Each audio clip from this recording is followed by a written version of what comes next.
There comes a moment, quiet at first, almost imperceptible, when something inside you shifts. It doesn't announce itself with fireworks or dramatic declarations. It feels more like a deep exhale you didn't realize you were holding. A subtle but undeniable awareness begins to take root. This cycle, this exhausting, confusing, emotionally draining cycle, is not love. And more importantly, it is not yours to carry anymore. For a long time, you told yourself a different story. You believed in the potential, in the glimpses of kindness, in the rare moments that felt real enough to keep you anchored.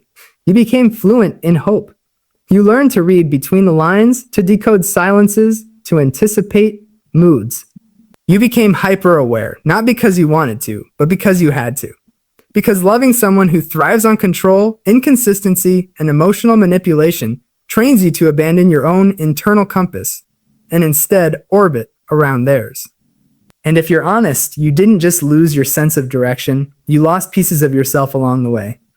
You started to question your memory. You replayed conversations, wondering if you were too sensitive, too demanding, too much. You apologized for things that never should have required an apology. You learned to shrink your needs, to edit your voice, to soften your truth so it wouldn't provoke distance or anger. You became an expert at emotional negotiation, constantly trying to earn stability in a relationship that was never built to provide it. This is the quiet devastation of the cycle. It doesn't break you all at once. It erodes you slowly, persistently, until you begin to normalize what should never have been acceptable. And yet, here you are. Somewhere along the line, something didn't sit right anymore. Maybe it was the 100th time you felt dismissed. Maybe it was the way your joy started to feel foreign, like something you used to have but couldn't quite access anymore. Maybe it was the realization that no matter how much you gave, it was never enough, but also never truly seen. That's the moment the awakening begins. Not loudly, not perfectly, but truthfully. You start to notice patterns instead of isolated incidents. You begin to see that what you once interpreted as misunderstandings were actually strategies. Ways to deflect accountability, to shift blame, to keep you off balance. You recognize the emotional highs and lows not as passion, but as conditioning. Because when love becomes unpredictable, your nervous system doesn't feel safe. It becomes addicted to relief. And relief is not love. You begin to understand that the inconsistency was the hook, that the confusion was the control, that the version of them you kept holding onto, the attentive, caring, present version, was not the full truth, but a fragment strategically revealed just enough to keep you invested. This is not about labeling someone as entirely bad or entirely good. It's about recognizing what is unhealthy, what is harmful, and what is costing you your sense of self, because that cost is real. It shows up in the way you hesitate before speaking, in the way you second guess your intuition, in the way you feel responsible for emotions that were never yours to manage. It shows up in the exhaustion, the kind that sleep doesn't fix, the kind that comes from constantly trying to make something work that fundamentally does not honor you. And here is where the shift becomes undeniable. You begin to see that your empathy, your compassion, your willingness to understand were never weaknesses. You're misused. Your ability to see the good in someone kept you in a place where you tolerated the harm. Your depth became the very thing that tethered you to someone who could not meet you there. You kept reaching, believing that if you just loved better, explained more clearly, tried one more time, things would change. But growth does not come from one person overfunctioning while the other avoids responsibility. And this is where empowerment begins. Not in anger, not in revenge, but in clarity. Clarity is powerful because it removes the illusion. It strips away the fantasy and leaves you with what is actually there. And what is actually there may not be what you hoped for, but it is what you need to see in order to move forward. You begin to accept that you cannot heal someone by sacrificing yourself. That you cannot build a healthy relationship on a foundation of confusion, inconsistency, and emotional neglect. That love should not feel like a constant test of your endurance. And slowly, something else begins to emerge. Self-trust. It starts small. A moment where you honor your feeling instead of dismissing it. A boundary that you set even if your voice shakes. A decision that you make not based on fear, but on what you know is right for you. These moments matter. They are the building blocks of breaking free. Because breaking free is not just about leaving a person. It is about leaving a pattern. It is about untangling yourself from the belief that your worth is tied to someone else's ability to recognize it. You were never too much. You were never not enough. You were in a dynamic that could not hold your truth. And once you see that, truly see it, something inside you refuses to go back to the way things were. There may still be moments of doubt. That's part of the process. You may miss the familiarity, even if it was painful. You may question your decision, wonder if you could have done more, been different, tried harder. But here is the reality. You already did. You gave your time, your energy, your understanding. You bent in ways that were never meant to be sustainable. You stayed longer than most people would have, not because you were weak, but because you believed in connection, in healing, in possibility. And there is nothing wrong with that. What matters now is what you do with what you know. Because once awareness enters the picture, you cannot unknow it. You cannot unsee the patterns. You cannot return to the version of yourself who accepted less than you deserved without feeling the dissonance of that choice. This is the end of the cycle, not because they changed, but because you did. You are no longer willing to participate in a dynamic that requires you to abandon yourself. You are no longer willing to confuse intensity with intimacy. You are no longer willing to accept breadcrumbs and call it a feast. And that decision, that quiet but firm decision, is everything. It is the moment you reclaim your energy, the moment you redirect your empathy back toward yourself, the moment you recognize that your worth was never up for negotiation. Healing will not be linear. There will be days when the clarity feels strong, and days when the old pull tries to draw you back. It does not mean you are failing. It means you are human. But even in those moments, there is a difference now. You are aware. You can pause. You can question. You can choose differently. And each time you do, you reinforce a new reality. One where you are not defined by someone else's behavior, but by your own values, your own boundaries, your own sense of self. This is where your power lives, not in controlling others, not in proving your worth, but in standing firmly in the truth of who you are and what you deserve. You deserve consistency. You deserve respect. You deserve emotional safety.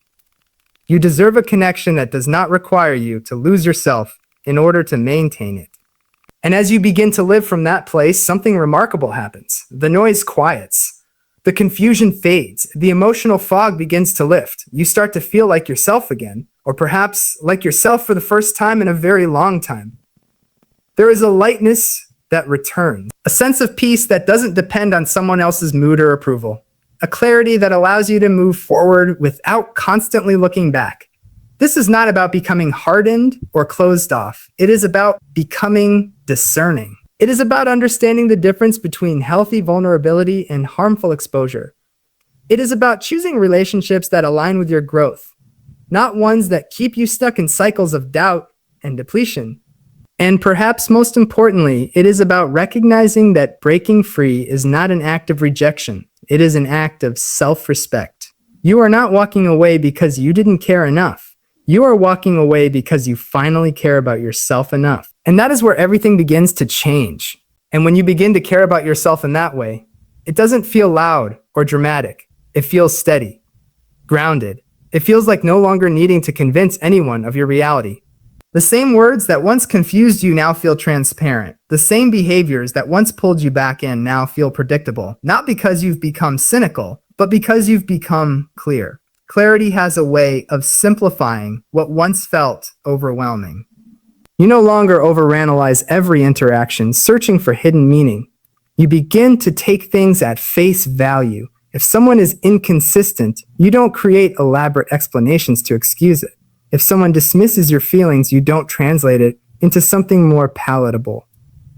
You see it for what it is, and in that seeing, you free yourself from the exhausting task of trying to make sense of what was never meant to make sense. There's a grief that comes with that clarity, and it deserves to be acknowledged. Because you're not just letting go of a person, you're letting go of the version of the relationship you believed in, the future you imagined, the effort you invested, the hope you carried, even when it was heavy.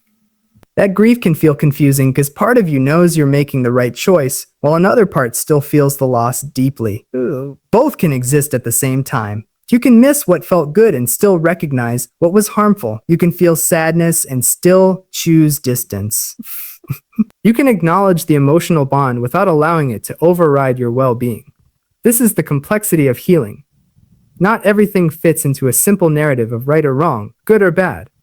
But what becomes non-negotiable is your commitment to yourself. And that commitment shows up in ways that may feel unfamiliar at first. You begin to pause before reacting. You give yourself permission to not engage in every conversation, to not respond to every message, to not explain yourself beyond what feels necessary. You stop chasing closure from someone who is never willing to offer accountability. Instead, you begin to create your own closure through understanding, through acceptance, through choosing to move forward even without all the answers. That is a profound shift. Because for so long, your energy was directed outward, trying to fix, to help, to understand, to hold everything together. Now, that energy begins to turn inward. You start asking different questions. Not, how do I make this work? But, why did I stay so long? Not, what are they thinking? But, what am I feeling? Not, how do I get them to see me? But, how do I see myself more clearly? Those questions are not easy. They require honesty. They require you to look at the parts of yourself that were conditioned to accept less, to overextend, to seek validation in places where it was never going to be given freely. But this is not about blame. It is about awareness. It is about understanding your patterns so that you can break them. And as you begin to understand those patterns, something else becomes clear. Your empathy was never the problem. Your capacity to care deeply, to connect, to see nuance, those are strengths. But when they are not balanced with boundaries, they can be exploited. When they are not grounded in self-respect, they can lead you into dynamics where you give more than you receive, where you tolerate more than you should, where you stay longer than is healthy. So now you begin to redefine what empathy looks like in your life. It is no longer about absorbing someone else's emotions at the expense of your own. It is no longer about excusing harmful behavior because you understand its origin. It is about holding compassion without sacrificing clarity. It is about recognizing that you can understand someone's pain without allowing it to become your responsibility. This is where emotional maturity deepens. You stop trying to rescue people who are not committed to their own growth. You stop personalizing behavior that has little to do with you. You stop engaging in cycles that thrive on confusion and imbalance.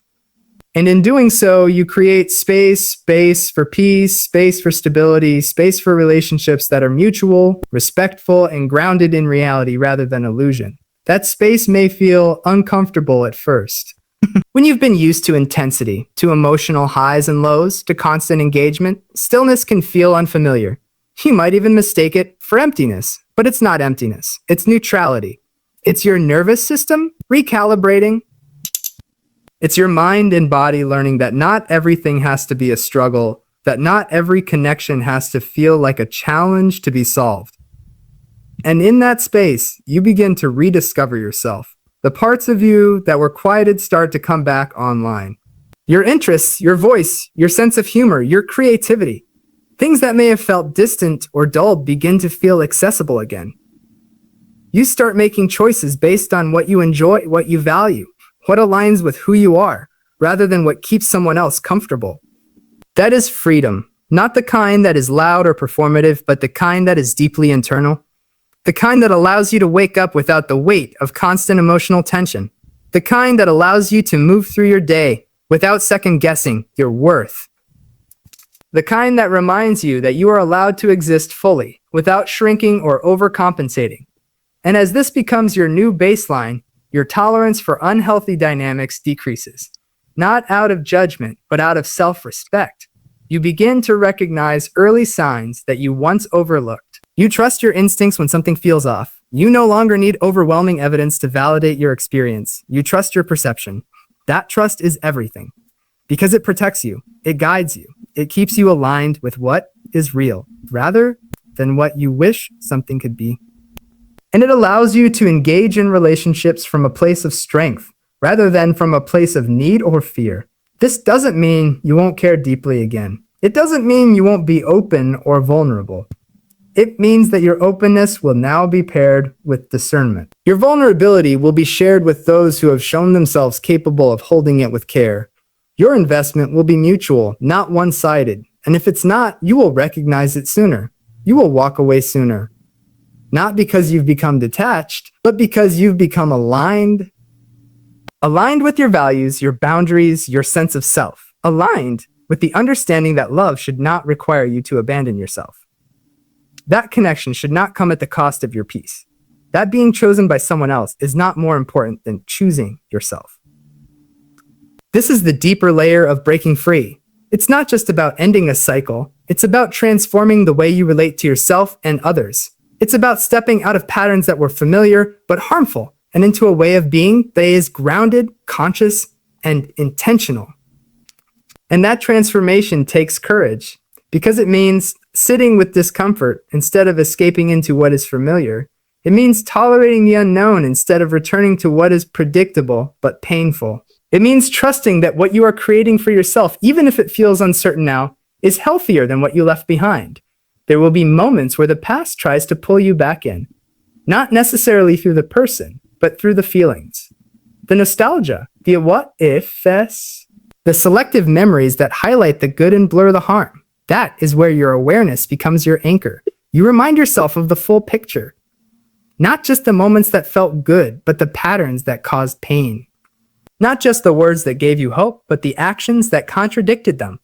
Not just the potential, but the reality. And in doing so, you ground yourself in truth. Truth is not always comfortable, but it is stabilizing. It gives you something solid to stand on. It allows you to move forward with intention rather than confusion. It keeps you from drifting back into cycles that you have already outgrown because you have outgrown them. Even if part of you is still catching up to that reality, your awareness has already shifted. Your perspective has already expanded. You are no longer the same person who entered that dynamic. You carry knowledge now, insight, strength that was forged through experience. And that strength is not about becoming guarded or closed off. It is about becoming rooted in who you are, what you need, what you will and will not accept. Rooted in the understanding that your value does not fluctuate based on someone else's behavior or perception. That understanding changes how you show up in the world. You stop seeking validation in places where it has to be earned through self-abandonment. You stop over-explaining yourself to people who are committed to misunderstanding you. You stop negotiating your boundaries to maintain connections that are not aligned. Instead, you begin to stand in your truth more consistently, and that truth may not always be comfortable for others. People who benefited from your lack of boundaries may not understand this version of you. They may push back, question, even attempt to pull you back into old roles. But your responsibility is not to maintain their comfort. It is to maintain your integrity. And integrity means honoring what you know, even when it's difficult. It means choosing yourself, even when it feels unfamiliar. It means continuing forward, even when part of you wants to look back, because looking back will not take you where you are meant to go. You are moving into something different now, something that is not built on confusion or control, but on clarity and choice. Something that allows you to be fully present, fully expressed, fully respected. And as you continue on this path, you will notice that your relationships begin to reflect this shift. You will attract people who meet you with consistency, who communicate openly, who respect your boundaries without resistance. Not because you are demanding it, but because you are no longer available for anything less. That is the natural outcome of doing this work. It is not about changing others. It is about changing your standards, your responses, your willingness to engage. And in doing so, you create a different reality for yourself. One that is not dictated by someone else's unpredictability, but by your own clarity and self-respect. This is what it means to truly break free, not just physically, but emotionally, mentally, and psychologically. It is the process of reclaiming your narrative, your identity, your sense of worth. It is the process of coming back to yourself after being pulled in so many different directions. And as you come back to yourself, you begin to realize something that may have felt distant before. You are enough exactly as you are. Not because someone else finally sees it, but because you do. And that recognition is not fleeting. It is not dependent on external validation. It is something you build moment by moment, choice by choice, boundary by boundary. It becomes your foundation.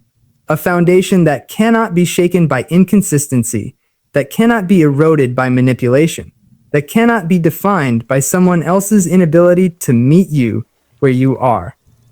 And from that foundation, you begin to live differently. You make decisions that honor your well-being.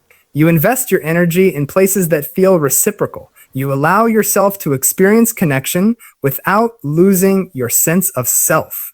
You become someone who is not only aware of unhealthy dynamics, but who actively chooses not to participate in them. And that choice, repeated over time, becomes your new reality.